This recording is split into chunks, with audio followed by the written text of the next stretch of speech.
Hi, I'm Erica from the Knit Kind podcast.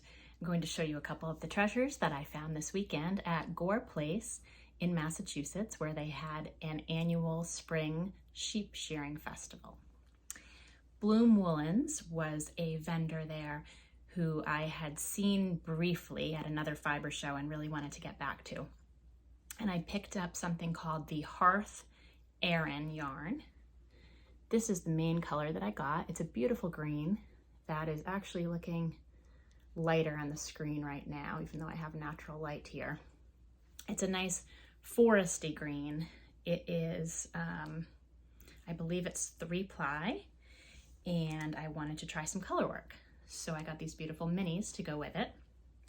4 minis. One is a bluish gray steel color, a mustardy yarrow type color, a natural cream, and a magenta. And I just thought that they paired beautifully for color work.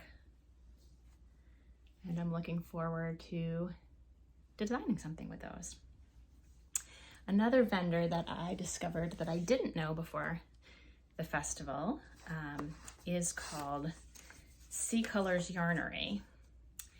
And a little card here from Maine on a road called Hopkins Road, which is a family name of mine in my family tree. And so I'm brainstorming if that might be the name of a pattern if I design something with this. And I just want to tell you a little bit about this yarn. So this is 3 skeins that have been balled up together.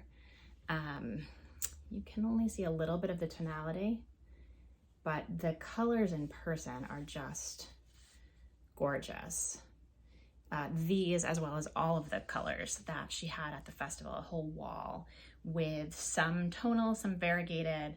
They're in very small dye lots, and I want to tell you a little bit about them.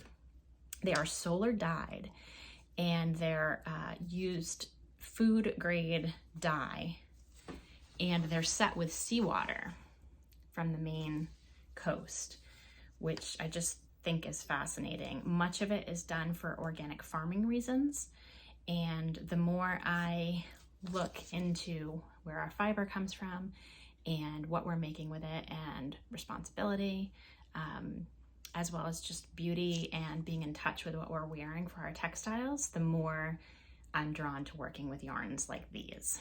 So I really wanted to highlight that as a great find from yesterday. It says that the sheep, starting with Hardy Island sheep in 1990, were chosen for their soft and shiny fleece. She bred Australian Merino and then Leicester breeds, and then back to Merino, importing Polwarth from New Zealand in 2017.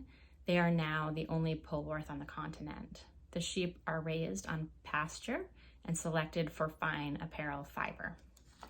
So Polwarth sheep, which I have done a little bit of spinning, and the first time I spun Polwarth, I was in love with it. So I think that's what sold me when I finally saw this at the festival. So I just wanted to show you those 2 purchases from this weekend, and I will show you more as I get them on the needles.